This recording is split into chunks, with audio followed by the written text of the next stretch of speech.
بسم اللہ الرحمن الرحیم رب اشرح لی صدری ویسر لی امری واحلل عقدۃ من لسانی یفقہوا قولی۔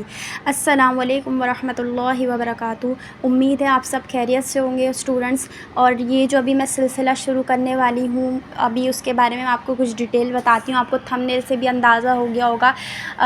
آج سے میں روزانہ ڈیلی کوشش کروں گی آپ لوگوں کو، ایک بک ہے میرے پاس مختصر سیرت نبی صلی اللہ علیہ وسلم پہ، میں نے سوچا کہ یہ میں ریڈ کرتی ہوں۔ جب میں قرآن رمضان میں پڑھ رہی تھی تو مجھے یہ تھا کہ آپ لوگوں کو پہلے سیرت نبی صلی اللہ علیہ وسلم سے آگاہی ہونی چاہیے، پھر آپ کو بہترین قرآن پاک جس انداز میں سمجھ آئے گی وہ آپ لوگ بتا نہیں سکتے، اور میں بھی وہ بیان نہیں کر سکتی، تو اس لیے میں نے سوچا کہ مجھے کوئی ایسی بک چاہیے جیسے میں وہ پڑھوں اور مجھے آپ صلی اللہ علیہ وسلم کی شخصیت سے اور زیادہ محبت ہو جائے، اور پھر قرآن مجھے اس انداز میں سمجھ آنے لگ جائے۔ تو اس کے لیے میں نے سوچا کہ یہ میں خود پڑھتی ہوں، لیکن پھر میں نے یہ بات سوچی کہ آپ لوگ بھی میری ایک فیملی کی طرح ہے، میرے فالوورز جو انسٹاگرام پہ اور یہاں پر سبسکرائبر، تو میں نے سوچا کہ آپ لوگ کے ساتھ کیوں نہ شیئر کروں میں۔ آپ لوگ بھی سب مسلم ہیں، لیکن زیادہ تر جو یوتھ ہے، کیونکہ میں بھی ایک اسٹوڈنٹ ہوں MBBS کی، تو میرے پاس بھی اتنا ٹائم نہیں تھا، لیکن اپنے دین کے لیے آپ سب کو ٹائم نکالنا چاہیے۔ ہمیں ایکٹرس وغیرہ کا ان سب کا تو معلوم ہوتا ہے، اور یہاں تک کہ ہم لوگ جو سنتے ہیں دین کی باتیں ان سب کے بارے میں معلوم ہوتا ہے، لیکن اپنے صحابہ کرام اور آپ صلی اللہ علیہ وسلم خاص طور پہ جن کی ہم امت ہے، بہت شرم کی بات ہے ہمارے لیے کہ ہم لوگ کو کچھ بھی نہیں معلوم ان کے بارے میں، بس پیدا ہوا اور یہ سب اتنی بہت چیزیں جو ہمیں پڑھائی گئی ہیں اسلامیات میں وہ بتایا گیا، باقی ڈیٹیل نہیں بتائی، جس سے ہمیں محبت ہو کہ جنہیں اللہ تعالیٰ نے اپنا محبوب کہا ہے اور جو اس پورے جہاں کا مالک ہے انہوں نے ان کو محبوب کہا ہے، تو کیا ایسی ان میں خصوصیات ہیں آپ صلی اللہ علیہ وسلم میں، تو وہ ہمیں جاننے کا ضرور یہ کوشش کرنی چاہیے۔ تو میں نے یہی کوشش شروع کی ہے۔ پلیز آپ لوگ سے بھی گزارش ہے کہ اس ویڈیو کو شیئر کیجیے گا، اس لیے نہیں کہ مجھے ویوز چاہیے، جو بھی آئیں گے 2-3 جو بھی ویوز آئیں گے مجھے اس بات سے کوئی غرض نہیں ہے، بس میری یہی کوشش ہے کہ میں جب پڑھ رہی ہوں تو کیونکہ بک ریڈنگ آج کل کی نہیں کرتے سب، بس جو یوٹیوبس پہ ویڈیوز آتی ہیں تو وہ کوشش کرتے ہیں سننے کی، میں خود پرسنلی یہی کرتی ہوں کہ بک مجھ سے ریڈ نہیں ہوتی، لیکن اگر مجھے یہ معلوم ہوگا کہ آپ لوگ انٹرسٹ لے رہے ہیں تو میں بھی اچھی طریقے سے روز ٹائم نکال کر کوشش کروں گی، ورنہ ڈیلے ہوتا رہتا ہے ہر چیز کو، یہ بھی میں نے بہت ہمت کر کے کیا ہے، ورنہ پتہ ہے آپ کو شیطان بھگاتا رہتا ہے۔ تو ابھی یہ شروع کرنے سے پہلے آپ لوگ بھی اعوذ باللہ من الشیطان الرجیم بسم اللہ الرحمن الرحیم پڑھ لیں، شیطان سے پناہ مانگ لیں کہ اللہ تعالیٰ ہمیں اس سے پناہ دے تاکہ ہم لوگ یہ طریقے سے سب کچھ پراپر سیکھ سکیں۔ اور یہ بات میں آپ کو ذہن میں بٹھا دوں کہ اس دوران آپ لوگ جب بھی کوئی سن رہے ہوں تو پلیز میوزک وغیرہ کو چھوڑ دیجیے گا، اور کیونکہ یہ چیز وہ دل پہ نہیں اترے گی، وہ بات دل پہ نہیں لگے گی۔ پہلے میری یہی کوشش ہوگی پہلے آپ کو صحیح پراپر سمجھاؤں، جو بھی چیز ایسا ورڈ ہے جو آپ کو سمجھ نہیں آ رہا ہوگا، کیونکہ دیکھیں میں خود اسٹوڈنٹ ہوں اور آپ لوگ بھی ظاہر سی بات ہے سب اسٹوڈنٹس ہی ہیں، تو آپ لوگ کو اپنی جیسے ایج کے بندوں کی سمجھ آ رہی ہوتی ہے نا، اب اگر کوئی ایسا بڑا ہوتا ہے جیسے مولوی وغیرہ، وہ اتنی ہارڈ اردو اور یہ سب بول رہے ہوتے تو آپ کو سمجھ نہیں آتی، اس لیے میں نے کوشش کی ہے کہ اس کو آسان ورڈنگ میں آپ لوگ تک یہ بات پہنچاؤں، تو پلیز کائنڈلی دھیان سے سنیے گا۔ اور آج چیپٹر میں ہے نا، چیپٹرز ہیں اس میں بہت سارے، لکھا بھی ہوگا، تو اس میں فرسٹ چیپٹر تو نہیں پڑھا رہی بیکاز وہ بہت اس میں نا قبیلے کا بہت ذکر ہے، دیٹس وائی وہ میں نے اسکپ کیا ہے، کیونکہ اگر میں آپ کو بیان بھی کرتی تو آپ لوگوں کو ابھی سمجھ نہیں آتا۔ انشاءاللہ تعالی وہ اینڈ میں اس پورے سیشن کے جو بھی ہے، مطلب ابھی ویڈیوز نہیں، یہ جب تک میں چلاؤں گی کوشش ہے، اللہ تعالیٰ بس مجھے اس میں کامیاب کریں اور کوشش کو قبول کریں، تو یہ میں اس کے اینڈ میں بتا دوں گی، پھر شاید ہم لوگ کو سمجھ آئے۔ اچھا، تو فرسٹ جو چیپٹر ہے وہ اس بک میں آپ صلی اللہ علیہ وسلم کی ولادت اور وفات ہے، اس میں سے بس میں نے کچھ پیراگراف لیا ہے، کیونکہ آگے تو میں نے آپ کو جیسے بتایا ہے کہ اس میں بہت زیادہ قبیلوں کا ذکر ہے، اور وہاں مینشن بھی بہت زیادہ چیزیں ہیں جو مجھے خود بھی سمجھ نہیں آئی تھی، دیٹس وائی میں نے جو اچھی چیز جو وہ ہے نا جو آپ کو سمجھ آئے وہ چیز میں نے وہاں سے اٹھائی ہے، اور پھر میں نے سیکنڈ جو چیپٹر ہے اس کا نام ہے حضرت محمد صلی اللہ علیہ وسلم کا انتخاب، وہ اسٹارٹ کیا ہے، تو وہ میں آپ کو بتاتی ہوں۔ اس میں بیچ میں سورہ فیل کا بھی ذکر آئے گا، تو اس کا بھی آپ کو تھوڑا بیک گراؤنڈ میں بتا دوں گی کہ کیا تھا وہ واقعہ، تاکہ آسانی سے آپ کو سمجھ آئے، کیونکہ سورہ فیل کا کیا لنک ہے آپ صلی اللہ علیہ وسلم کی ولادت اور وفات سے، وہ بھی آج آپ کو پتہ چل جائے گا، کیونکہ مجھے بھی وہ بات نہیں پتہ تھی، تو آپ کو بھی نہیں معلوم ہوگی، ظاہر سی بات ہے، لیکن جن کو معلوم ہے ویل اینڈ گڈ ہے۔ چلیں لیٹ اسٹارٹ۔ اعوذ باللہ من الشیطان الرجیم، بسم اللہ الرحمن الرحیم۔ آپ صلی اللہ علیہ وسلم کی ولادت اور وفات، اس میں کوئی اختلاف نہیں ہے کہ آپ صلی اللہ علیہ وسلم مکہ معظمہ میں پیدا ہوئے، جو اللہ تعالیٰ کے گھر اور اس کے رسول صلی اللہ علیہ وسلم کی عظمت کا پیش خیمہ ثابت ہوا، ورنہ ہاتھیوں کے ساتھ حملہ کرنے والے اہل کتاب تھے، اور ان کا دین اہل مکہ کے دین سے بہرحال بہتر تھا، کیونکہ انہوں نے بت پرستی کو اپنا دین بنا لیا تھا۔ پھر بھی اللہ نے ان کے اس طرح نصرت فرمائی کہ اس میں انسانی فعل کا کوئی دخل نہیں تھا۔ یہ سب کچھ پردہ غیب سے نبی کریم صلی اللہ علیہ وسلم جو مکہ معظمہ میں پیدا ہوئے کے اکرام اور بلدہ حرام کی تعظیم کے لیے ظہور پذیر ہوا۔ اچھا، یہاں پر یہ جو ذکر ہے وہ میں آپ کو بتا دوں، ہاتھیوں والا جو قصہ ہے جو حملہ ہوا تھا مکہ پہ، تو وہ میں اس کا ذکر بتا دیتی ہوں۔ دیکھیں سورہ فیل کے معنی ہوتے ہیں ہاتھی کے۔ وہ حملہ کس نے کیا تھا؟ یمن اور حبشہ کا بادشاہ ابرہہ کا واقعہ ہے۔ اس میں بیان ہے کہ کفار مکہ سے بڑھ کر تھا یہ بادشاہ ابرہہ، یہ کفار مکہ سے بڑھ کر تھا۔ اچھا کیا گیا، اس نے اپنی قوت اور مال پہ بھروسہ کرتے ہوئے خانہ کعبہ پر حملہ کیا، ان کے مطلب حملے کی پلاننگ کی اور حملہ کرنے کی کوشش کی۔ ان کے فوج پر اللہ نے ابابیل بھیجے، جو آپ کو پتہ ہے پرندے ہوتے ہیں نا، ابابیل بھیجے، جنہوں نے اس فوج پر ہر ابابیل کے مطلب آپ دیکھیں 3 ان کے ہاتھ میں کنکر تھے، جو کہ ماؤتھ میں جو تھے ایک تھے، اور 2 ان کے جو پیر ہوتے ہیں اس میں تھے، تو اس طریقے سے 3 پتھر تھے، وہ ہر کوئی ان کو ہر جو پرندہ تھا ابابیل وہ برسا رہا تھا، ٹھیک ہے، فوج وہ برسائے، جنہوں نے ان کے فوج کو، جو ابرہہ کی جو فوج تھی، ان کو جانوروں کے کھائے ہوئے بھوسے کی طرح کر دیا، مطلب اتنا وہ پیس دیا، جیسے اس طریقے سے ہم بولتے ہیں نا قیمہ بنا دیا، وہ جو ایک محاورہ ہے، تو یہ اس طریقے سے تھا کہ وہ جب کنکریاں انہوں نے اتنی ساری تعداد میں اللہ نے بھیج دی تھی ابابیل، تو ان کے سب کے ہاتھ میں 3 مطلب سب کے پاس 3 تھی کنکریاں، تو انہوں نے پھینکی، تو وہ اس طریقے سے باقاعدہ نکلی تھی کہ جو ان کے سر میں سے جاتی تھی، کہ آپ کو پتہ ہے ہاتھیوں کا بھی لشکر تھا اس میں، تو جاتی تھی تو وہ پھر جب نکلتی تھی جسم میں سے چیرتی ہوئی نکلتی تھی جسم کو، اور ساتھ میں اس کنکر کے اوپر اس شخص کا نام بھی لکھا ہوا ہوتا تھا، ہاتھیوں کا بھی، اور جو وہ بندہ تھا جس پہ یہ کنکر پڑے تھے تو اس کا نام بھی لکھا ہوا ہوتا تھا، ٹھیک ہے۔ تو یہ بات سمجھ آ گئی ہوگی آپ لوگوں کو۔ ان کا مال، طاقت اور قوت انہیں اللہ کے عذاب سے نہ بچا سکا، ٹھیک ہے۔ اس بادشاہ نے حج کے موسم میں جب لوگوں کو بیت اللہ کا حج کرنے کی تیاری کرتے ہوئے دیکھا، تو اس نے اس غرض سے صنع میں ایک عبادت گاہ بنائی کہ حج کرنے والے مکہ مکرمہ جانے کے بجائے یہیں آئیں، اسی کنیسہ کا طواف کریں۔ حرم کے لوگوں کو یہ بات بہت ناگوار گزری، اور قبیلہ بنو قرانہ کے شخص نے موقع پا کر اس کنیسہ میں قضائے حاجت، یعنی کہ واش روم کی مطلب جو وہ گندگی کر دی، حاجت کی، اور اس کو نجاست سے آلودہ کر دیا۔ تو جب بادشاہ کو یہ بات معلوم ہوئی تو اسے بہت غصہ آیا، اور اس وقت اس نے قسم کھائی کہ وہ کعبہ معظمہ کو گرا دے گا، نعوذ باللہ۔ چنانچہ وہ اس ارادے سے اپنا لشکر لے کر چلا۔ اس لشکر میں بہت سے ہاتھی بھی تھے، ان میں سے ایک بڑے جسم والا ہاتھی تھا جس کا نام محمود تھا۔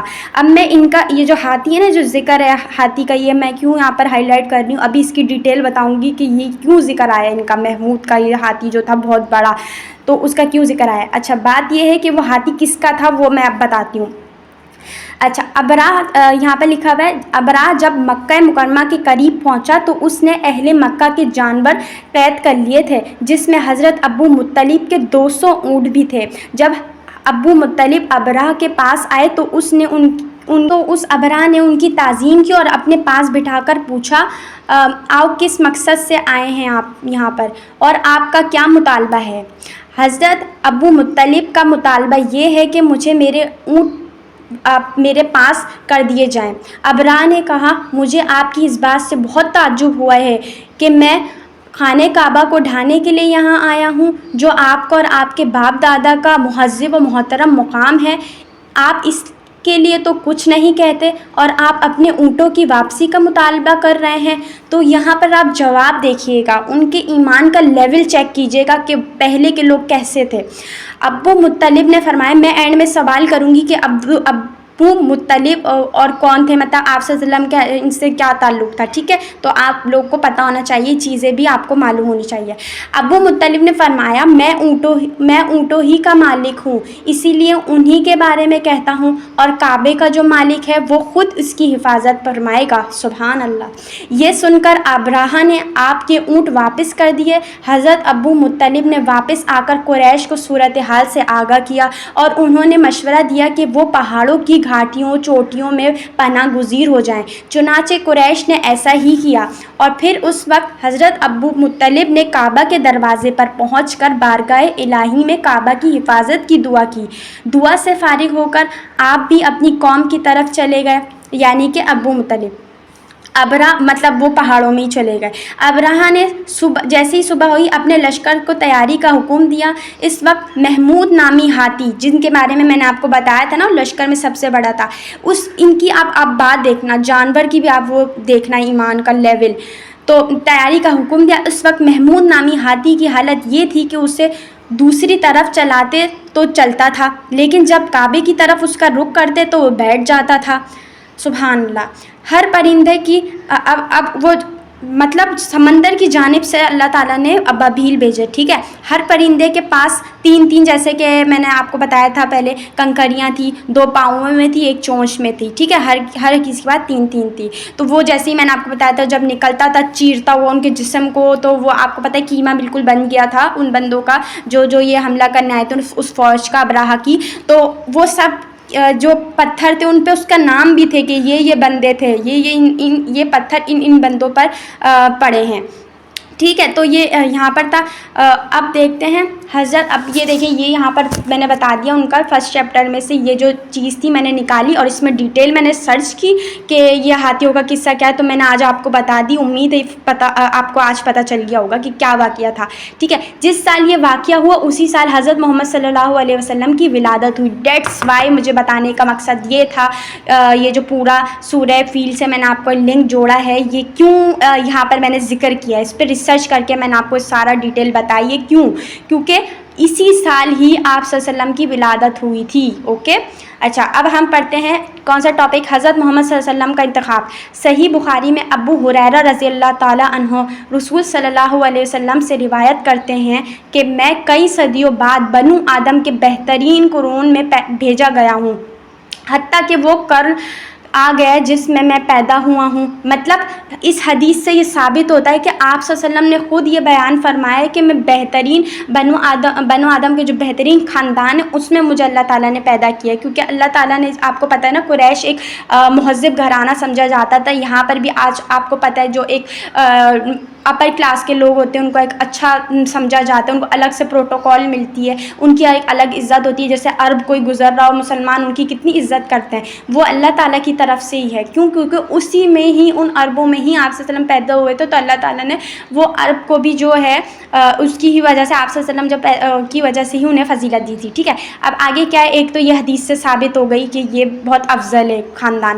اور صحیح مسلم میں واصلہ بن اسقا رضی اللہ تعالیٰ عنہ بیان کرتے ہیں کہ رسول صلی اللہ علیہ وسلم نے فرمایا، اللہ تعالیٰ نے اسماعیل علیہ السلام کی اولاد سے کنانہ سے قریش کو، قریش سے بنو ہاشم اور ان سے مجھ کو منتخب کیا.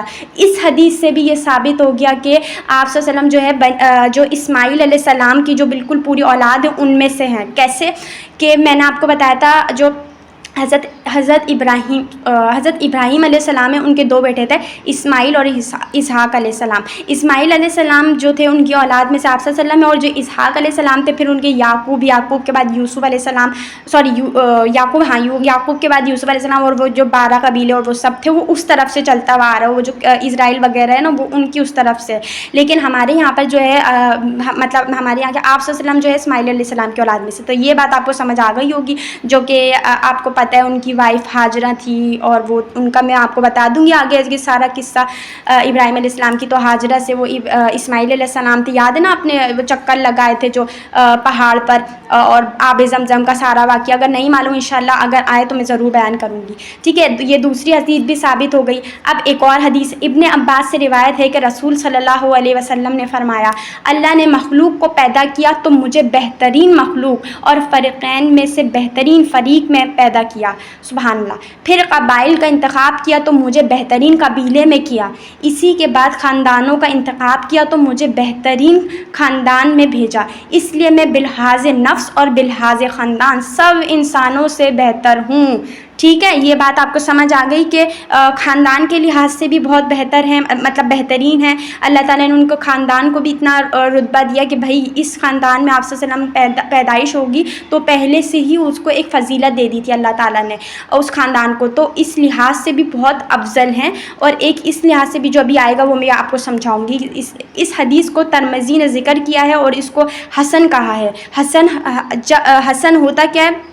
بہت زیادہ جب ضعیف حدیث مل جاتی ہیں تو وہ حسن بن جاتی ہیں، حسن کا درجہ اختیار کر لیتی ہیں. اور حسن کیا ہوتی ہے کہ وہ ہماری ایک صحیح حدیث ہوتی ہے نا. صحیح حدیث کا مطلب ہوتا ہے کہ بالکل اوتھینٹک ہے، اور ضعیف کا مطلب ہوتا ہے کہ وہ غلط نہیں ہے، وہ حدیث غلط نہیں ہوتی، وہ بالکل صحیح ہوتی ہیں. لیکن ان میں کیا ہوتا ہے کہ جو وہ بیان کرتے ہوئے آ رہے ہوتے ہیں نا تھوڑی بہت چینجنگ، مطلب اپنی ورڈنگ وہ آ جاتی ہے. تو اس لیے جب وہ ضعیف حدیث بہت ساری ملتی ہیں تو حسن بن جاتی ہیں. حسن کا بھی پھر وہ صحیح والا تھوڑا اس کے لحاظ سے درجہ ہو جاتا ہے. ٹھیک ہے، تو یہ جو میں نے ابھی حدیث بیان کی تھی کہ بلحاظ نفس اور بلحاظ خاندان سب انسانوں سے بہتر ہوں، تو یہ وہ حسن والا درجہ ہے. ٹھیک ہے. اب طبرانی میں عبداللہ بن، ایک اور حدیث ہے طبرانی میں عبداللہ بن عمر رضی اللہ تعالیٰ عنہ سے روایت ہے کہ آپ صلی اللہ علیہ وسلم نے فرمایا، اللہ تعالیٰ نے مخلوق کو چنا تو ان میں سے بنو آدم، جو کہ بنو آدم آپ کو پتہ ہے نا اشرف المخلوقات، انسانوں کو کیا بنایا؟ اشرف المخلوقات. تو اس اشرف المخلوقات میں سے آپ صلی اللہ علیہ وسلم کو، مطلب اس بنو آدم میں آپ صلی اللہ علیہ وسلم کو پیدا کیا. پہلے ہی اللہ نے ان کو اشرف المخلوقات بنایا بنو آدم کو، اور پھر وہ اس میں آپ صلی اللہ علیہ وسلم کو پیدا کیا. تو یہاں لکھا ہوا ہے اللہ تعالیٰ نے مخلوق کو چنا تو اس میں سے بنو آدم کو پسند فرمایا. تو بہت ساری مخلوق ہیں، آپ کو پتہ ہے پرندے ہوتے ہیں، آپ نے اسپیشیز پڑھے ہوں گے، فشز ہوتی ہیں، ایوز ہوتے ہیں، ہماری ایمفیبینس، ریپٹائلس ہوتے ہیں، بہت سارے برڈز. اللہ تعالیٰ نے اتنی ساری مطلب وہ پیدا کیے ہیں مخلوق، جن میں سے جنات بھی ہیں. بٹ اللہ نے آپ صلی اللہ علیہ وسلم کو کس میں؟ انسان بنو آدم کی اس میں پسند فرمایا، اشرف المخلوقات کا. تو اس میں آپ صلی اللہ علیہ وسلم پیدا ہوئے. پھر بنو آدم سے عرب کو، اور عرب سے مجھے پسند فرمایا. بس میں ہمیشہ سے پسندیدہ تر پسندیدہ لوگوں سے پیدا ہوا ہوں. سبحان اللہ. اس بات سے یہ بات ثابت ہو گئی ہے کہ بنو آدم تو ہے ہی اشرف المخلوقات، کو بول دیا تمام مخلوق سے افضل اشرف ہے. اللہ تعالیٰ نے کہہ دیا جب اس میں آپ صلی اللہ علیہ وسلم کو پیدا کیا.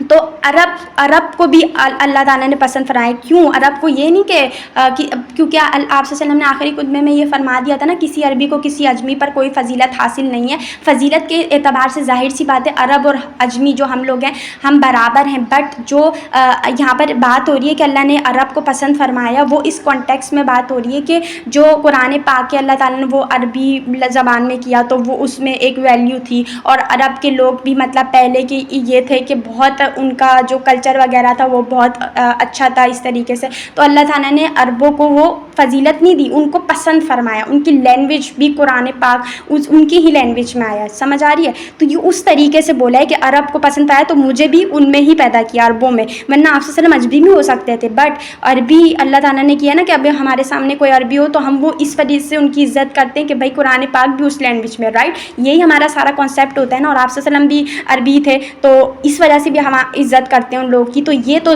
ہوتا ہی ہے، باقی باتیں بعد میں آتی ہیں کہ کون کیا ہے. ٹھیک ہے، تو یہ اب آگے ہم بیان کرتے ہیں. خبردار، یہ پوری حدیث کمپلیٹ نہیں ہوئی ہے، میں آپ کو بتا رہی ہوں کہاں سے تھا. ہمیشہ سے پسندیدہ تر پسندیدہ ہیں لوگوں سے پیدا ہوا ہوں. خبردار، جس نے عربوں سے محبت کی اس نے میری محبت کی وجہ سے ان سے محبت کی، اور جس نے ان سے بغض رکھا اس نے مجھ سے بغض رکھنے کی بنا پر ان سے بغض رکھا. اوکے، تو یہ یہاں پر بات کلیئر ہو چکی ہے کہ اگر عربوں سے آپ لوگ محبت رکھتے ہیں، جیسے کہ میں نے ابھی یہاں پر آپ کو بیان کیا تھوڑی دیر پہلے، تو ہم اس لیے ان سے رکھتے ہیں کہ بھائی عربی ہیں، قرآن پاک بھی عربی میں نازل اور آپ صلی اللہ علیہ وسلم بھی عربی تھے، تو یہ وجہ ایک ٹھیک ہے، یہ اس لیے ہمیں محبت رکھنی چاہیے، اور کوئی لالچ والچ کے لیے نہیں رکھنی چاہیے کہ بہت امیر ہوتے ہیں شیخ وغیرہ، اس سب کچھ نہیں کرنا چاہیے۔ یہاں لکھا ہوا ہے اس میں میری محبت کی اس نے میری محبت کی وجہ سے ان سے محبت کی، ٹھیک ہے، اور جس نے اس سے بغض رکھا اس نے مجھ سے بغض رکھنے کی بنا پر ان سے بغض رکھا۔ مطلب کہ آپ سے آپ صلی اللہ علیہ وسلم بھی اگر عربی میں سے کسی کو بغض رکھتے تو پھر ہم لوگ کو بھی ہم بھی ان کو اسی وجہ سے بغض رکھتے کہ آپ صلی اللہ علیہ وسلم نے رکھا تھا۔ دیٹس وائی ہم یہ بتانے کا مقصد ہے سارا جو میں نے آپ کو ہیڈنگ میں بتایا، جن میں کتنی احادیث ہم نے پڑھی، 1 2 3 تین احادیث، تینوں سے یہ بات ثابت ہے کہ حضرت محمد صلی اللہ علیہ وسلم کا انتخاب بہترین خاندان، بہترین قبیلے، بہترین جو زبان ہوتی ہے وہ، کیونکہ عرب جو ہے بہترین زبان ہے، قرآن پاک بیکاز اس میں نازل ہوا ہے، تو اس میں اللہ تعالیٰ نے آپ صلی اللہ علیہ وسلم کو پیدا فرمایا ہے، اور آپ کو کیونکہ پتہ ہے خانہ کعبہ میں پیدا ہوئے تو وہ تو بہترین مسلمانوں کے لیے تو افضل ترین جگہ ہے، تو ہر چیز ہر اگر ہم اس لحاظ سے بھی دیکھیں تو آپ صلی اللہ علیہ وسلم ایک ہمیں بہترین آئیڈیل نظر آتے ہیں کہ بھائی وہ ان کی اپنی تو شخصیت ہے ہی، ظاہر سی بات ہے ہم لوگ انشاءاللہ آگے پڑھیں گے، لیکن ابھی آپ کا یہ بیک گراؤنڈ بنانے کا میرا مقصد یہ تھا کہ اگر ہم وہ چیز بھی دیکھیں ان کا بیک گراؤنڈ کیا ہے تو وہ سارا بھی ایک افضل ترین بیک گراؤنڈ ہے۔ جیسے اگر ہم لوگ کسی کے لیے دیکھنے جاتے ہیں کچھ تو اس سے پوچھتے ہیں نا آپ کس مطلب آپ کی لینگویج کیا ہے، آپ کا جو خاندان ہے، حسب نسب نہیں سب پوچھ رہے ہوتے ہیں، پتہ چلتا ہے اچھا یہ وہ ہیں تو یہ تو بہت مشہور، مطلب یہ لوگ تو بہت دیندار عزت دار لوگ ہوتے ہیں، ہم اس طریقے سے کرتے ہیں نا اگر جن کے بارے میں ہمیں معلوم ہو کہ یہ جو ان کی جو کاسٹ ہے یہ بہت اچھی عزت والی ہے تو ہم لوگ ان کی ایک تعظیم کرتے ہیں، ان کی عزت کرتے ہیں کہ بھائی یہ تو بہت اچھے لوگ ہیں۔ اسی طریقے سے جب آپ صلی اللہ علیہ وسلم کو بھی ایسی ہی اللہ تعالیٰ نے بہترین خاندان میں پیدا کیا ہے، بہترین خاندان میں پیدا کیا، تو اب ہم لوگ بھی سنیں تو اب آپ لوگ کو بھی پتہ ہونا چاہیے کہ اللہ تعالیٰ نے اتنے بہترین خاندان میں پیدا کیا ہے تو ان کی شخصیت بھی بہتر ہو گئی، تو نکھار پیدا ہو گیا اس میں، مطلب کہتے نہیں 4 چاند لگ گئے کہ شخصیت بھی بہترین ہے، کیونکہ آپ کو پتہ ہے آپ صلی اللہ علیہ وسلم کے بھی 99 نام آپ کو پتہ ہے اللہ تعالیٰ نے دیے قرآن پاک میں، تو وہاں پر بھی ان کی ہر خصوصیات اتنی ہے کہ یہ 99 بھی کم ہیں، دیکھ رہے ہیں آپ لوگ، تو سبحان اللہ ہم لوگ کو درود پڑھنا چاہیے صلی اللہ علیہ وآلہ وسلم۔ آپ لوگ درود ضرور پڑھیے گا یہ سننے کے بعد، امید ہے اچھی لگی ہوگی آپ لوگ کو، پلیز آپ لوگ میرے ساتھ کنیکٹ رہیے گا، اور انشاءاللہ کل میں پھر آگے کا جو بھی چیپٹر ہوگا وہ میں آپ کو شیئر کروں گی، اور انسٹاگرام پہ کنیکٹ رہنا کیونکہ وہاں پر میں بتا دیتی ہوں کہ یہ ابھی ہم پڑھیں گے ٹاپک، تو یاد رکھیے، اور جو بھی کویشچن کمنٹ میں ضرور پوچھیے گا، اوکے، تو اللہ حافظ۔